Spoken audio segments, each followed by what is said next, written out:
et de proposer à ceux qui croient en vous de franchir le pont d'Arcole. Mais croyez-moi, ces moments-là, c'est des moments qui structurent un tempérament. Merci Nathalie. Merci Jean-François Copé. Le moment est venu maintenant du premier débat, du face-à-face. Il est attendu. Jean-François Copé, celui qui va venir vous interpeller, candidat à la présidentielle, candidat du Front de Gauche. Il s'agit de Jean-Luc Mélenchon.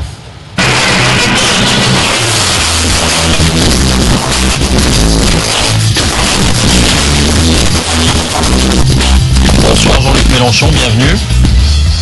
Je crois que vous Bonsoir souhaitez... M. Gédas, bonsoir M. Copé. Bonsoir, monsieur. Je crois que vous souhaitez interpeller Jean-François Copé d'abord sur la question de la politique économique en général et de la rigueur peut-être en particulier. Oui, je crois que le moment est bien pour ça. Vous et moi, M. Copé, nous représentons deux grandes traditions qui se partagent l'adhésion des Français. Vous êtes la droite pour le vrai, vous en cachez pas, vous assumez. Moi, je suis la gauche pour le moment, j'assume.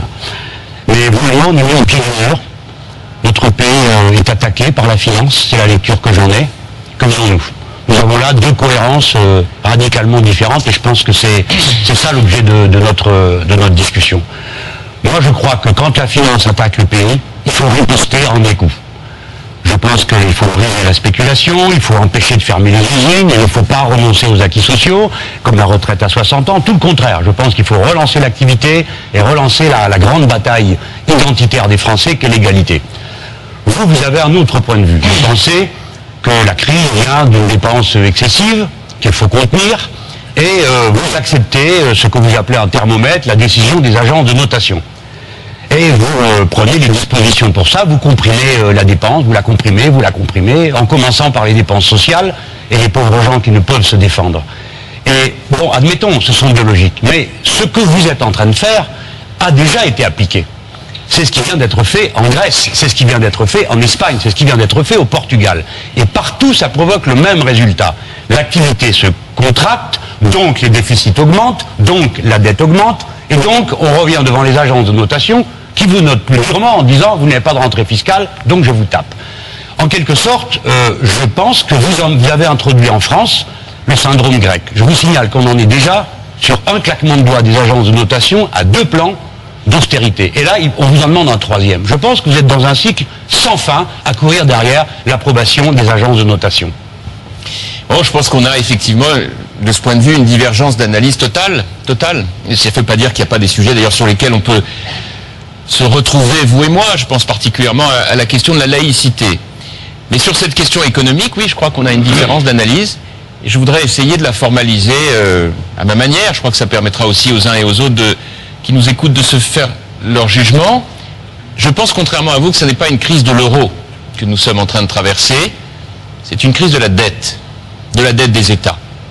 Et le grand malentendu, probablement entre vous et nous, et puis entre ceux qui essaient de comprendre, c'est qu'on essaie de leur faire croire que tous les malheurs viennent de l'euro, des marchés financiers, et donc de l'extérieur, alors que moi, mon sentiment est que ce que nous payons aujourd'hui, c'est 40 années, en fait, durant lesquelles on a dépensé plus que ce qu'on gagnait, voilà, au niveau des États. Juste une et c'est ça question, qu'on paye Jean-François Copé. Bruno Le Maire, qui est un de vos proches, disait il y a quelques jours, la France est en guerre contre les marchés financiers.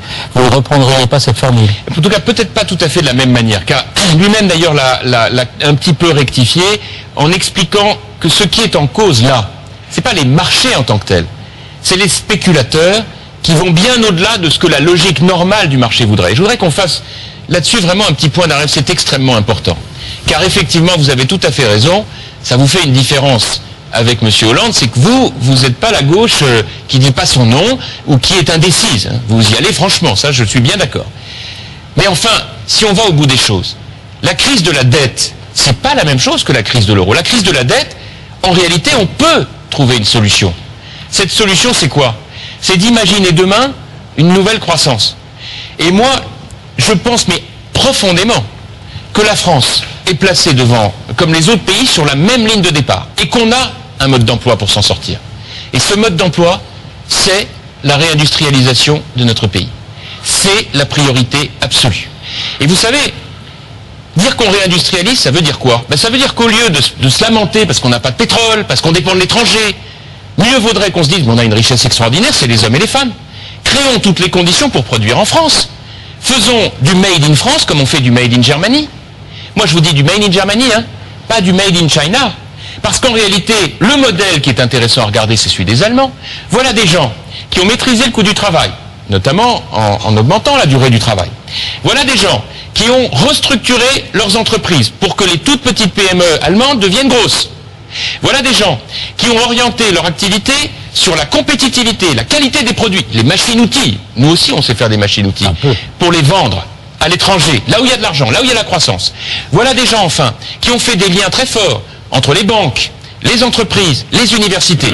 C'est très exactement ce que nous avons, nous aussi, commencé à faire. Mélenchon, le modèle allemand peut-il être bon et du pour coup, la ça France? veut dire revenir à l'économie réelle, et pas simplement à l'approche financière. Mais restons cohérence contre cohérence, parce que ça permet à chacun de se faire un avis et de choisir. Moi, je ne dis pas c'est la crise de l'euro, c'est pas ça que je dis. Je pense qu'il y a une crise qui est liée à l'euro, à un euro qui a été placé hors sol. La Banque centrale ne doit pas le laisser filer, le maintient à un très haut niveau. Mais c'est pas encore ça le plus grave. Le plus grave, c'est que la Banque centrale n'a pas, sur la base du traité de Lisbonne, que vous avez fait adopter, contre la volonté du peuple français exprimée en 2005, et des gens comme moi qui ont voté contre. Et cette Banque centrale, elle a pour unique objectif la stabilité de la monnaie, c'est-à-dire de la rente. Ça correspond très bien aux pays où il y a de la rente, parce que la population est vieillissante et stagnante. C'est le cas de l'Allemagne, qui va perdre 15 millions d'habitants, quand nous allons en gagner 15 millions.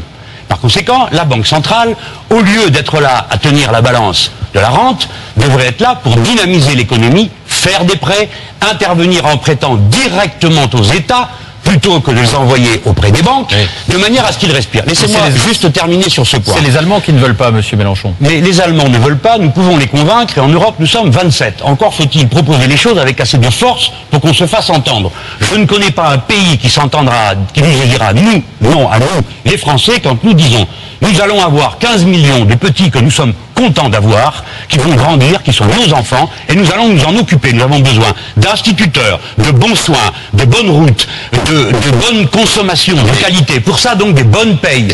Voilà, monsieur Copé, l'économie est au service de la vie, pas l'inverse. Bien sûr. Mais vous êtes d'accord. Sauf que dans cette affaire-là, la difficulté, c'est que votre raisonnement, il tient pas la route.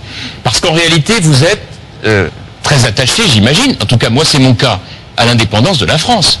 Je vous ai bien souvent entendu dire, d'ailleurs, qu'il fallait même fermer les frontières, etc. Bon, l'indépendance de la France, ça veut dire quoi?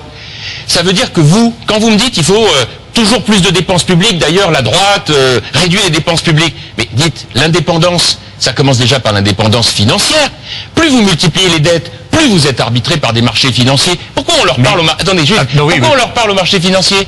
Mais tout simplement parce qu'on a besoin de leur argent pour financer nos dettes. Voilà, c'est avec quoi je ne suis pas d'accord. Et deuxième point, indépendance. Il faut qu'on parle quand même, hein, parce que moi je veux bien aller sur votre terrain de la crise, on l'a fait, de l'euro. Mais il faut quand même que vous me disiez un mot de ce que vous pensez sur le nucléaire. Parce que dans le joyeux désordre auquel on assiste entre les socialistes et les Verts, nous nous sentons, nous, à l'UMP, un peu exclus de ces négociations. Mais j'ai l'impression, vous aussi, pour l'instant.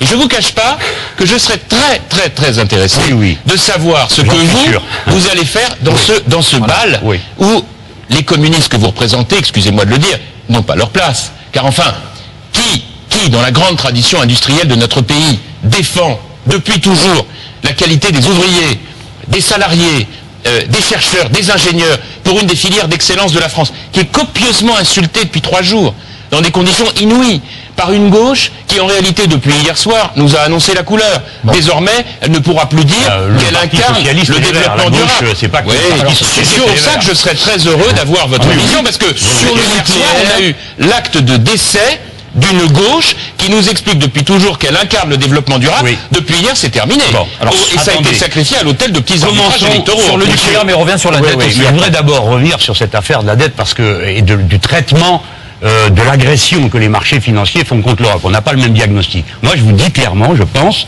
les marchés financiers ont décidé de faire un profit maximum sur l'Europe. Ils sont entrés par la porte, le maillon le plus faible qui est la Grèce. Comme on n'a rien fait et qu'on a fait des bricolages qui ne tenaient pas la route, comme par-dessus le marché, vos amis, pardon, monsieur Copé de vous dire, les députés UMP au Parlement européen, le commissaire Barnier, qui est aussi membre de l'UMP, ont augmenté les pouvoirs des agences de notation en sollicitant...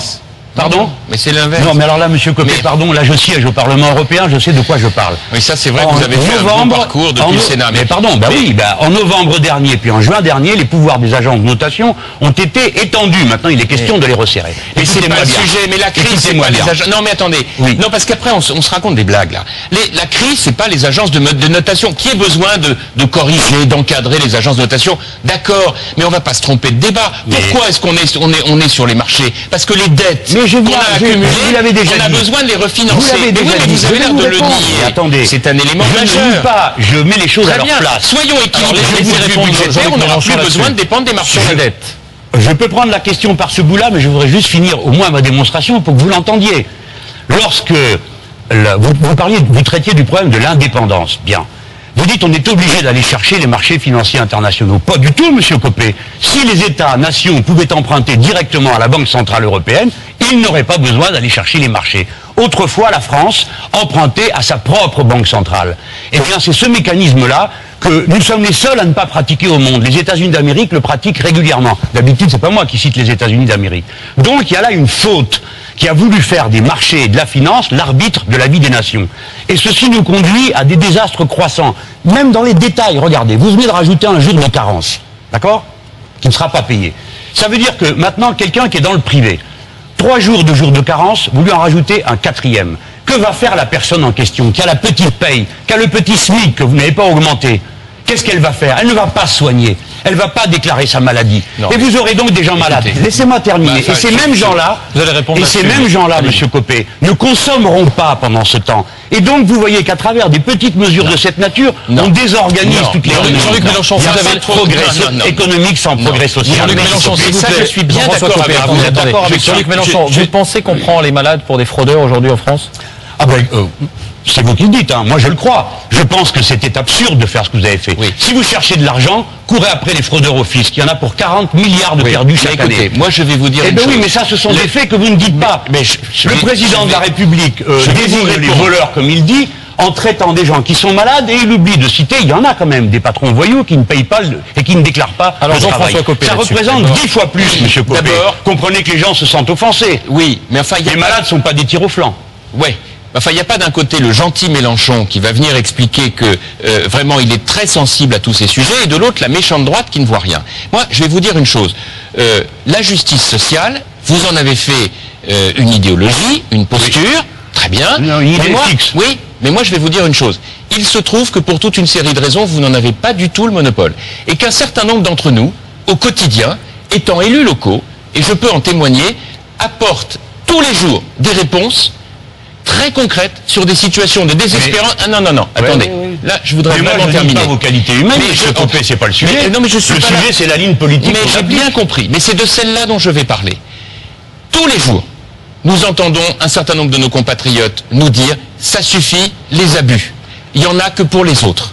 Et moi je pense que dans cette période où les mentalités sont en train de changer à la vitesse grand V, où tout leader politique qui dans un meeting, comme vous le ferez vous, ou d'autres, iront dire « je propose une nouvelle dépense là, je propose un nouveau cadeau à Oui, tel oui. endroit », entendra dans la salle des gens lui dire « non, on ne veut pas être comme la Grèce, on ne veut pas dépenser plus que ce qu'on gagne, parce que ça retombera sur les épaules de nos enfants ».